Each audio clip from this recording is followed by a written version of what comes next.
रुपौली का उपचुनाव था, आज कैसे देखते हैं? सांसद बनने के बाद आपके लिए पहली चुनौती?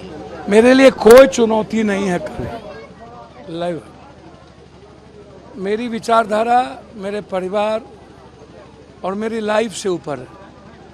मेरे जीवन पर कॉमन मैन का, मिडिल क्लास का, गरीब का अधिकार है और मैं वही करता हूँ जो सोसाइटी को अच्छा लगता है। रुपौली एक निहायत है गरीब, अत्यंत पिछड़ा जाति, पिछड़ा और माइनॉरिटीज का इलाका है। 20 सालों से रुपौली ने जदयू को वोट दिया लगातार 5 बार, और 20 सालों से आपकी सरकार है। इतना पिछड़ा 20 सालों में क्यों है? आप मोहनपुर को आप प्रखंड नहीं बना पाए, आप रुपौली की कनेक्टिविटी को नहीं जोड़ पाए, रुपौली से जो हमने बीरपुर रेलवे लाइन को किया था उसको नहीं जोड़ पाए, नौगछिया से जो एनएच का था उसको आप नहीं ले पाए। तो आपने रुपौली 20 साल तक आप डबल इंजन की सरकार रहे, दोनों की रहे, दोनों रहे तब भी रहे,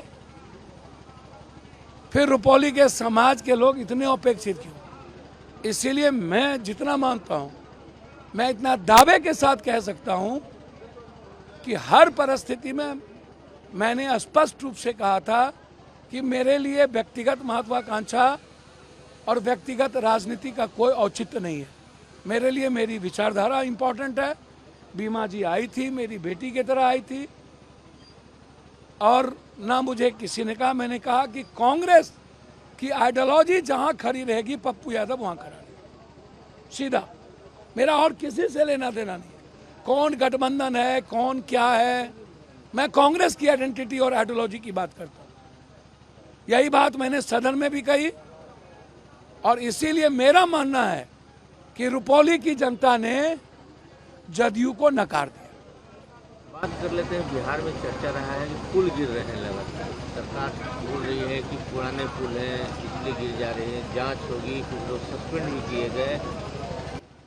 अच्छा, एक बात आप बताइए, छोटी बड़ी मछली को बचाने के लिए आप छोटे छोटे प्यादे को आप निशाना क्यों बनाते? 20 साल की सरकार में सेक्रेटरी कौन लोग हैं? पुल निगम का सेक्रेटरी कौन था?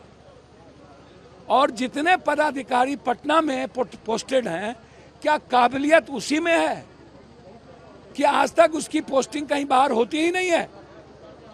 इस विभाग से इस विभाग, इस विभाग से इस विभाग, इस विभाग से उस विभाग, और एक विभाग में यदि चर्चा ना हो तो 5 साल से 7 साल।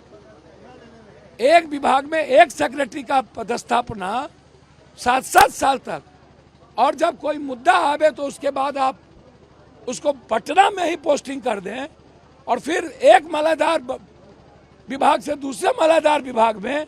तो पहले तो आप ये कहिए अशोक बाबू कि ये सेक्रेटरी लोग पर गाज कब गिरेगी? पुल निगम के चेयरमैन, नगर के जो हेड हैं, उस पर गाज कब गिरेगी? आप मंत्री को गाली गलौज दे रहे हैं, कोई कह रहे हैं 2 साल आप भी थे। अशोक बाबू 2 साल में आप भी थे, 2 साल के पहले यदि एनडीए था उसमें भी आप थे, 2 साल के बाद यदि महागठबंधन था उसमें भी आप थे। मतलब आप लोगों के पाप के कारण बिहार के 14 करोड़ जनता का पैसा बर्बाद क्यों हो? बिहार सफर क्यों करे? बाढ़ की स्थिति उतनी ही भयानक, सब मस्त हैं।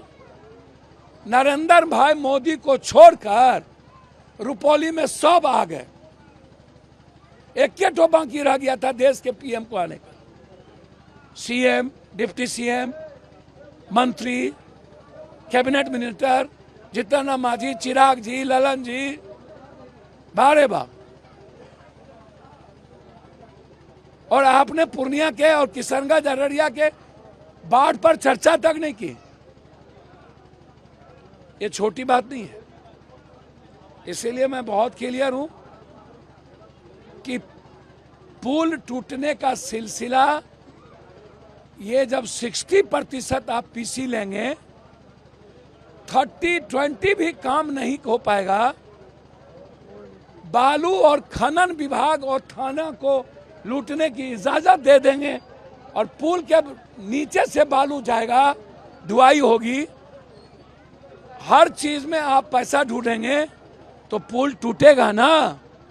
तो ना सरकार दोषी हो पाता है, ना मंत्री को आप हटा पाते हैं, ना पदाधिकारी सस्पेंड होता है।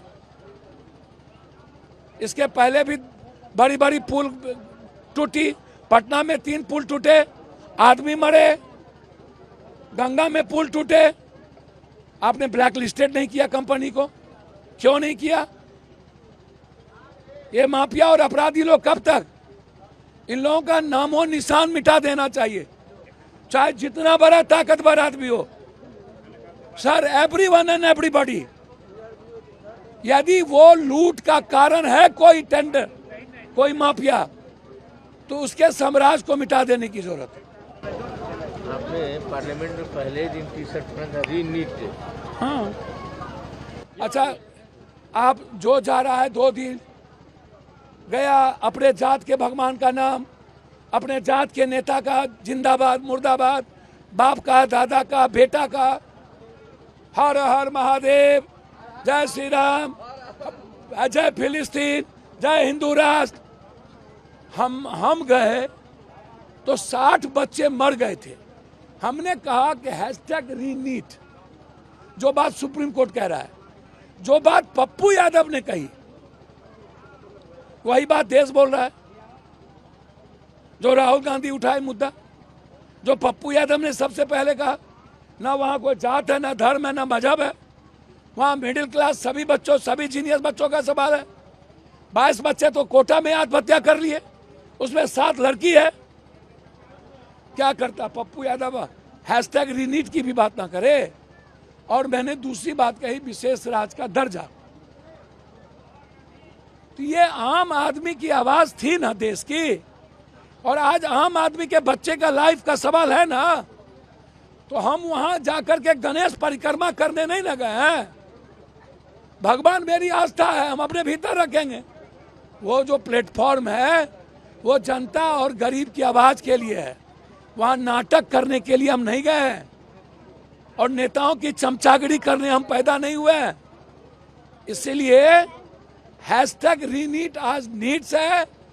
मैं किसी भी कीमत पर नीट के एग्जामिनेशन जब तक नहीं होगा तब तक हम सड़क और सदन में लड़ते रहे। जेडीयू को तब दिल्ली में मंत्री हैं, उनको विशेष राज्य का दर्जा पर नहीं लगता है कि मांग आपको मतलब है, बिहार को जब तक बिहार की जनता जात पात करती रहेगी, हिंदू मुसलमान करता रहेगा, बैकवर्ड फॉरवर्ड करता रहेगा, जात का बाइफर्केशन होगा, बिना किसी विकास के, ये कास्ट के आधार पर जब तक वोट मिलेगा एमएलए एमपी को, मुंह देखेंगे नहीं, जिसको मन तिसको मुख्यमंत्री बना दो, तब तक आप इस जन्म में क्या 7 जन्म में बिहार दुनिया का सबसे ज्यादा गरीब प्रदेश रहे।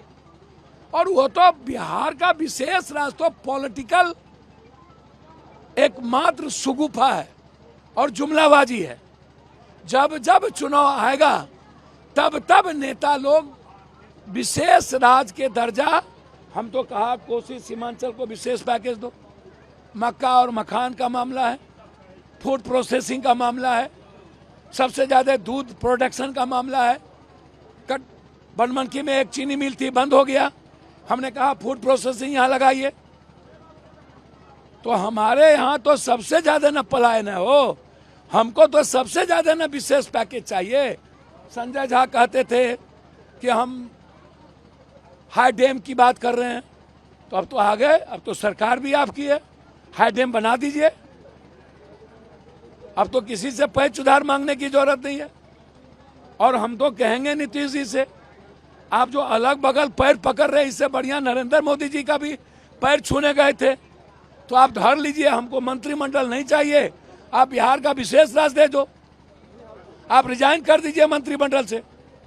आप कहिए कि यदि बिहार की जनता के बदौलत इस बार आप पीएम हो, 2 विशेष राज्य का दर्जा नहीं तो मैं छोड़ता हूं, और आप छोड़िए, और आप इधर हम लोग दिलाएंगे। राहुल गांधी जी खट्टा लगे हैं, उससे ज्यादा जीनियस है कोई? आपको लगता है ये सरकार अपना 5 साल का टर्म पूरा कर पाएगी? सर मैं ज्योतिष तो हूं नहीं, मैं कुछ नहीं बोलूंगा, लेकिन मैं इतना जानता हूं, एक बात जान लीजिए आप सादे कागज पे, राहुल गांधी जी ने इन लोगों को छोड़ दिया कि आप चलाओ। हम ऐसी गंदी गठबंधन जो चीजें हैं वो मैं नहीं करूंगा, आप इसको समझिए। और इंटरनल झगड़ा बीजेपी के भीतर इतना है, आंतरिक कलह मोदी जी को लेके, यूपी और महाराष्ट्र और गुजरात को लेके आरएसएस ने तो आईना दिखाया मणिपुर और माइनॉरिटीज के सवाल पर, और आरएसएस ने तो बताया कि ये धर्म नहीं है। तो महाराष्ट्र, झारखंड और हरियाणा चुनाव के बाद मुझे लगता है कि आंतरिक कलह से ये सरकार जाएगी, या दोनों जो गठबंधन धर्म के नायक हैं, इन दोनों की विचारधारा नरेंद्र भाई मोदी जी से नहीं मिलती है। दोनों बढ़ेगा, मैं ये नहीं कह रहा हूं कि अभी बढ़ जाएगा, लेकिन इस 3 विधानसभा चुनाव के बाद जो मैं राजनीतिक समझ, जितनी छोटी मेरी है, मेरी बहुत छोटी समझ है, मैं इतना जानता हूं कि उस राजनीतिक समझ में इस सरकार को इस चुनाव के बाद अस्थिर सरकार नहीं रह पाएगी।